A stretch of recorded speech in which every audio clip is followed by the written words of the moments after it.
From day one, look at the first game of the season. Miles Michaelis was your opening day starter. Remember that game? I know he got dinked and dunked a little bit. Yeah. Well, from day one, the Cardinals' pitching was horrible. It wasn't like it was an anomaly of a bad month. It was literally the entire season. You had remember that one stretch? There was one stretch, maybe about 30, 40, 50 games in, that the Cardinals put about 2-3 weeks of good turns of rotation together. That was it. That was it for the whole season. Yeah. I mean, it was pretty much bad for 6 months. Thank goodness for Waino and 200, right, Cole? Whew. Pitching hurt. So now we'll see. I'm still saying that was a little.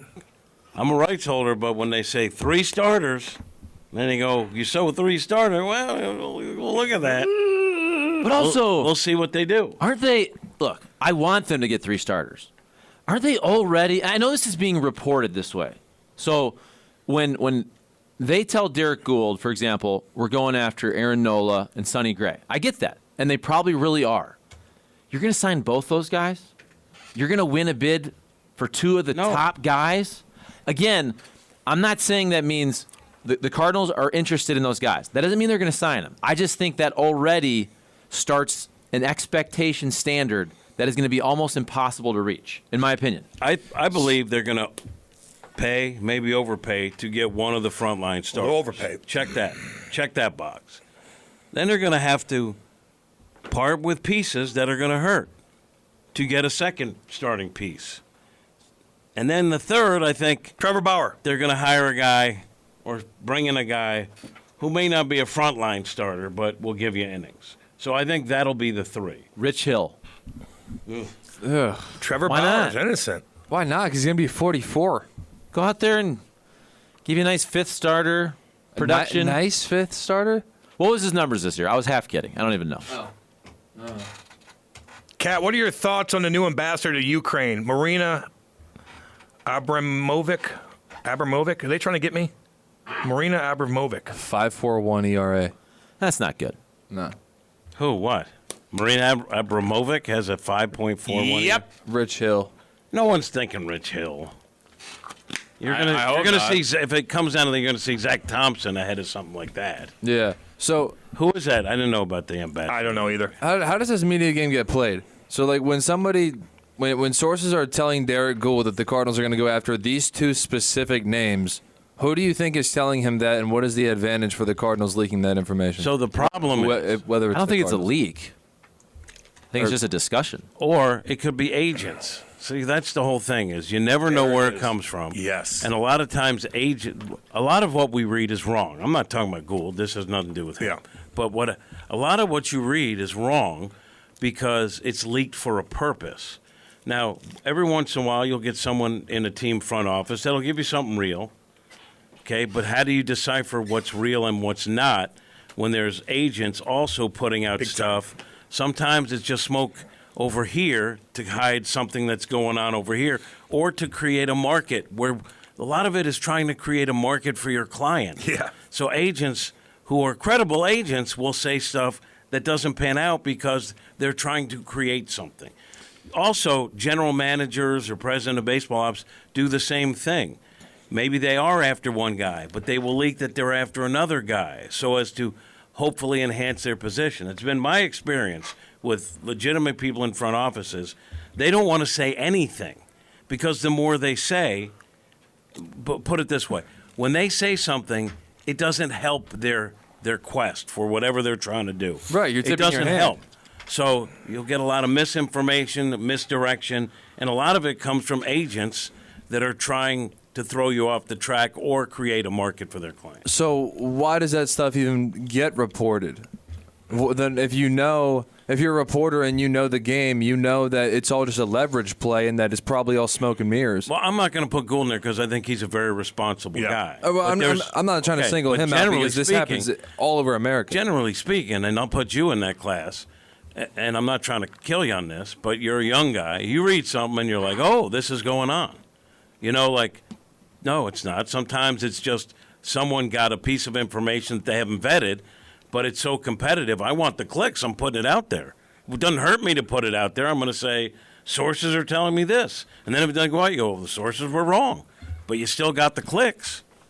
No, I mean that's honestly, that's how it works. Yeah, and this, I'll give you entertainment an example. The Tyler O'Neill thing. He lost the room on that. There was 0, 0, 0 to that. 0. I'm telling you. Look, I don't think Tyler O'Neill's coming back. And I like the guy, and I was pro Tyler O'Neill. So I got no dog in the fight over this. I'm just telling you, Ali didn't lose the room over Tyler O'Neill. Tyler was sort of on an island. He wasn't the leader of the youngsters, and there were some people that thought he should have been called out, not just for that one instance, but that it had built up with a couple of different things. Ali did not lose the young players over that. But most people didn't think that. I mean, we've discussed this for 6 months now. A lot of people on Twitter, though. Like, who legitimate media folks said that? I think most people, I mean, we talked about this for weeks, thought he didn't handle it well. That's the difference between you either lost the clubhouse or you didn't. I just thought he should have handled that in-house. And I think most people agreed with that. There's nuance to this. Yeah, I don't even agree with that. If you point to one thing that they mishandled, it's Willson Contreras. Okay. Well, you don't have to point to one thing. There's millions of things. That to me, that's the biggest. Zach Thompson. I'm talking about Jordan Walker. I'm talking about. See, to me, even sending him down early on. Why have him up then? That wasn't the big. Well, because they felt he still needed to work on things. I don't think that he had a great season. I don't think that's something that's important. I think the Willson Contreras thing almost lost you a guy. I mean, you say he's going to play outfield. Maybe he said he could, and then maybe he changed his mind. I don't know all the facts on that. I just knew, well, he's going to play outfield at Wrigley. He's not going to play outfield at Wrigley. He's not. He's not going to be in the outfield going back to Chicago. But what happened was he was back there, and everyone said, how come you can't catch? And he handled it beautifully. He had a great series. It actually helped him. But that's about messaging and kind of different people in the organization not being on the same page. That's the one I point to. I don't think when they sent down Walker at the time, people were like, in the clubhouse were like, how could they do that for today? I'm just talking about the implications for the rest of the team. Same thing with Tyler O'Neill. I think the Willson Contreras thing was a real issue because you had obviously some starting pitchers not happy with the way he was calling games. And then you had a guy who was your big free agent acquisition who was sort of in limbo when you needed him. And to Wilson's credit, is he the best catcher in baseball? Far from it. But that guy brings energy. I like him. And he got his teammates on board with him now, and I think they respect what he does bring to the table. But that was a bad moment where your biggest acquisition was sort of in limbo. Yeah. Still is, though. I mean, last week, Brad Thompson, who we all respect, Yep. and is with the team, with Cat, and played in the bigs, and I don't think he said this by accident, when he, on a different station, we can all guess which one, basically said he thinks the Cardinals, that their plan would be in the offseason for Willson Contreras to be an outfielder, if the Cardinals had their way. He said that last week. Somebody like Brad Thompson doesn't throw that out there. No That's doubt. not you're just throwing crap off the wall. That's somebody who is plugged in. So the thing with being an outfielder, on that Saturday, you don't just say that if it's not discussed between front office, field staff, Willson Contreras. I understand things changed on that Sunday and then before the Wrigley game, but that doesn't come out of nowhere. You can rip on the Cardinals for a lot of things. They don't throw, hey, we're going to turn Willson Contreras into outfielder out of nowhere. Something clearly changed, and I still think that's on the table, and I think Brad Thompson doesn't say that if it's not on the table. I don't think – I guarantee they're going to have him work in the offseason on being an outfielder. And look, Brad knows this. I talk to people too, we're friends. I don't think we're going to see Willson in the outfield a whole lot. Could be wrong, because I think the Cardinals realize they need to get back to being a good defensive team. Okay? Now you could say, well, he's not behind the plate, so maybe he's better suited for the outfield. It's going to be an adventure with him just like Walker was at times this year. I think they're going to have to figure out a way to be better defensively. And if you're going to have Contreras and Walker as your outfield, and Walker will get better in the offseason, I think he made strides.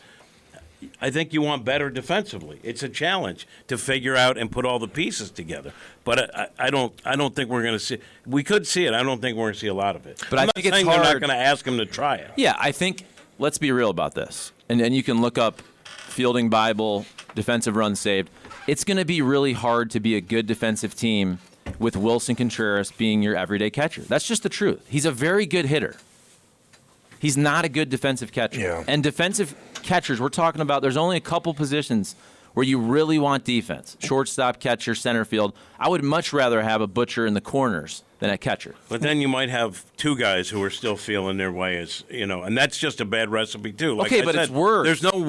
There's no one single solution to Right, but it's way worse. The catching position is also a part of the pitching component. Like how you call a game, being on the same page with your pitching staff, that is huge. That is 10 times more important than a guy who makes a couple errors in left or right field. Which do you think there is higher on the things of the items they have for Willson to do in the offseason? Get better catching or work on outfield?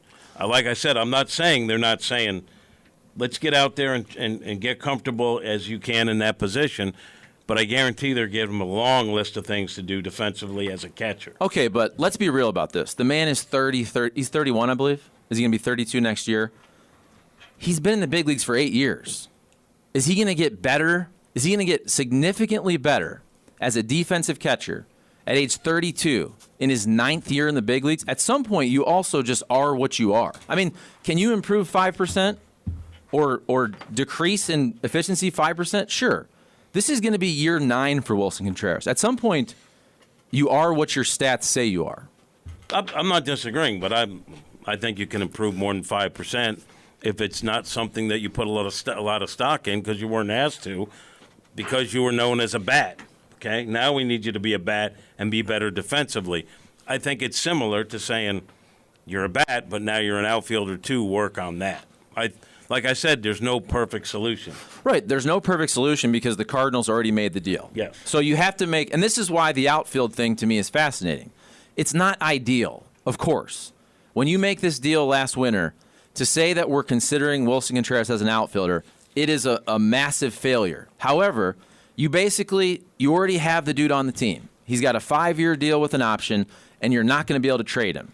So for the next 4 years, you have to do what is best for your team with the contracts that you have that you can't move. So to me, again, I think Willson Contreras is less of a liability in a corner, especially if you play him can you get him for 80, 90 games? He DHs 40 games. You're just trying to lessen his defensive liabilities. Right, and I'm not ruling out that outfield might be in the mix. I just don't think he's going to be like the everyday guy out there. I think you might see him, like you said, DH. They want to also leave a lot of space at DH for Goldie, who's getting older, and they want to get him off his feet. And I think you'll see him behind the plate. I think you might see him in a few different spots. But I don't think they're like, okay, he's our everyday outfield. I'm not saying you said that, but I don't see that happening. Cat, what exactly has Allie proven to you that makes you think he's the guy? Also, where was Schilt's second chance? Question mark. Wombat. Yeah, he didn't get one. With the Cardinals, maybe he gets one somewhere else. Yeah. Listen, I like Schilt. I like him, but apparently there were things behind the scenes that I didn't even know about, and it wasn't that he wouldn't follow every order from Mo. It wasn't that. It had to do with his handling of stuff within the team and the people who he had to deal with. What would have been your answer to the first question, though? What makes What makes you think Ollie's the guy? Because I've seen games where I thought he was pretty good. I've seen him handle a flawed team from the get-go. I've also not seen things that make me think he can't be a winning manager. I saw it the year before when he had a better team. I don't think this falls on his shoulders. Now, like the front office, now it's time to put up or shut up, right? Yeah. They're going to supposedly upgrade pitching. He'll supposedly have a healthy team. And if they lose, then he'll get whacked. Trevor Bauer, baby. And by the way, Bauer. we started this conversation. Now, this is from Redbird Rants, but they cite the Derek Gould article. And it says, in a piece following Sunday's season finale against the Cincinnati Reds, Gould reported that multiple sources have told him that Phillies starter Aaron Nola and the Twins' Cy Young candidate Sonny Gray are going to be pursued by the Cardinals this offseason. And again, we know a lot of people do throw crap off the wall. Derek Gould is not one of those people. No, but at all. And in this article, I didn't read the original article. I was trying to get to the paywall and all that, but for the radio purposes, Gould reported multiple sources, and he's plugged in. So when Derek Gould says something, it's different than when Joe Blow says something. Right, but I mean, if the Cardinals say they're going to explore the free agent market for pitching, is it shocking that they're going to go after the best guys out there? Not at all. It's obvious. I mean, I get it. I'm not, but yeah, they're going to go after the big name guys. Well, will they get them? Maybe. Are they getting 2? I don't think so. I mean, I'd hope they would. I would love to see both those guys in Cardinal uniforms. But if you're an organization that says our priority is starting pitching and we're going to try every option to get them, of course they're going to explore the top names in free agency. Okay. But in past years, for example, I think we had fun joking around. Oh, could they go after Verlander or Scherzer? One of these short deals, 3 years, $40 million per year. Whereas the Cardinals were never really linked to those guys. They weren't linked to the top shelf of starting pitching. And this winter, I'm not saying they're going to follow through and get these guys, but they are absolutely linked to the top tier guys. Well, they were supposed to win the Central, and they finished 20 games under 500 because of no starting pitching. So I think that's the difference. And Mo's on record saying we have to do it differently. Now, I understand he's the same guy that said we're going to increase payroll before last season, and it was only incremental. But they're going to spend. Even if they wanted to spend, to actually get one of the top free agents to come to St. Louis, outside of how much you have to spend, it's still, a crapshoot. Maybe you get one. You're going to get 2. Do you want to invest also that much of your payroll in 2 starters? I think they're going to have to. I think they're going to spend to get one guy. I think they're going to trade pieces that we don't want to see go, and they'll get 2. And I think the third guy is going to be a guy. That's my prediction. And the market's going to be crazy again, by the way. You don't think Steve Cohen coming off this year is going to go bonkers again? That's the thing. To get one of these guys, these big-time billionaire owners, the Steve Cohens of the world, they don't care about money. They don't care. At all. They don't care about the luxury tax at all. At all. They'll give you 2 extra years. And what's the one just thing? Shows you could still suck. What's the one thing every team wants? Starting pitching. It's the number one commodity. So you're not just worried about how much you might have to spend for a free agent. You're in a competition with teams with deeper pockets. Yeah. That's why, look, I do think the Cardinals are going to be better next year and much better, but this is a very tall order. The Cardinals haven't had to have a rebuild like this in, how many years? 15 years? Yep, long time. 20 years? Let me ask you this, because I love a baseball discussion. I hear rebuild. To me, they got to rebuild the starting rotation, and the bullpen, which is a big ask. Yeah, I think they could upgrade the bullpen. I like Helsley. I think Ramirez. Jojo Romero is a guy that's a leverage guy in the mix too. I think they need another piece in there. But I think the main thing, if you're talking about rebuild, that's a total rehab of the starting rotation. I'm not saying it's a small order. It's a huge order, especially because that's what everyone's trying to do. But if they can shore up that starting rotation with legitimate starters, I think they're in contention again. Am I wrong? But 3. Don't you think now they need 3 that are better than... I said 2 before. I said you need to get 2 better than Miles Michaelis. Yeah, but then Miles Michaelis lowered the standard. That's what I'm saying. Oh, yeah. So now you got to get one more above Yes, him. he did. Miles Michaelis Yes, he pitched did. to about a 5th starter production. Yeah. Matz was in the frickin' bullpen. He's always hurt. I think, again, if you're lining guys up in a playoff rotation, okay, if Miles is your 3, I'll accept that. But you better get 2 guys that are better on paper than Miles Michaelis if you really want to compete. I agree with that.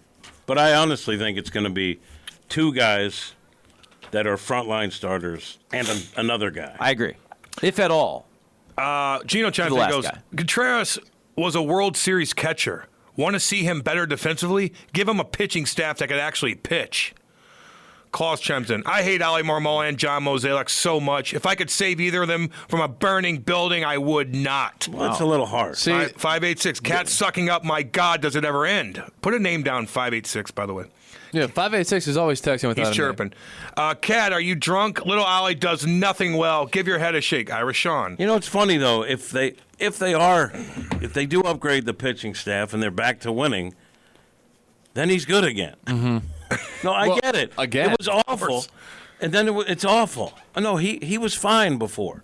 And then they had a bad year, and there should be blame placed on him. I just don't think it's all on the manager when you had a team that fell apart as soon as the season started. But nobody's saying it's all on the manager. Again, this is all in the nuance. He's a part of the problem. Everybody was part of the problem in 2023. Nobody did their job well. Who did a good job? I did. Gorman. Get through it, Charlie. Get through it. Gorman. I did. Get through it, Charlie. Edmund, Gorman, Walker. Couple guys. Edmund, Gorman, Walker. Gorman had too many back issues. I know. Still 27 bombs. Walker had a nice year, for Walker sure. had a good year. Nootbaar, when healthy. When healthy, he was pretty dang good. Edmund was pretty dang good. Nootbaar Solid. hit career highs. Now, his batting average wasn't great, but if you look, RBIs, tied for home runs, he set career highs in like a lot of categories in a year where he had a thumb, a back, and an wee-wee. undercarriage issue, which had, like, usually that will just destroy your season. Stop, start, stop, start. I give him a lot of credit. But you also have to remember, too, Brendan Donovan had a really good year before he got hurt. Okay, Yeah. we need another pitcher. What do you think they're going to use to get that? It's going to be a piece that we're not going to want to see go. Trying to understand why Contreras is so bad defensively, 40 errors in 8 seasons and a .989 fielding percentage. Is it just calling games? Let's go many stolen bases. Question mark.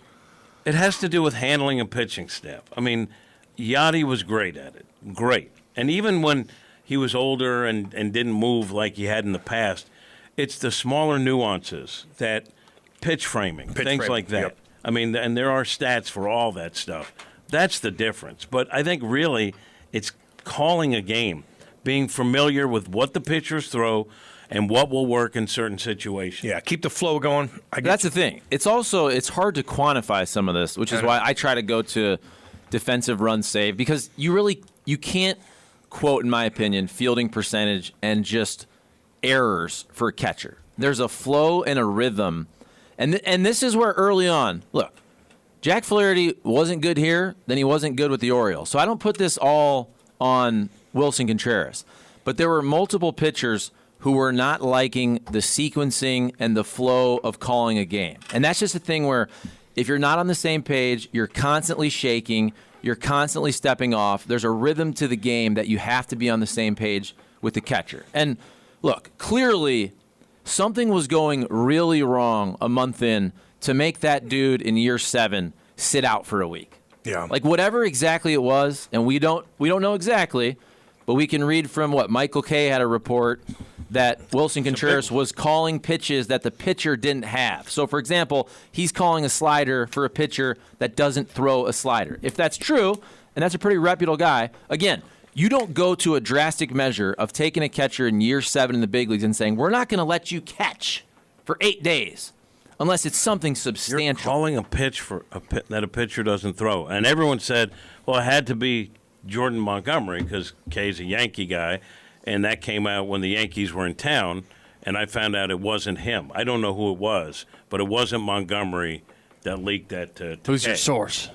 Honestly, I don't know. I just heard it wasn't. I assumed it was, right? I mean, I saw the broadcasters talking to Montgomery by his locker, so I was like, oh, that wasn't it. It came from somewhere else.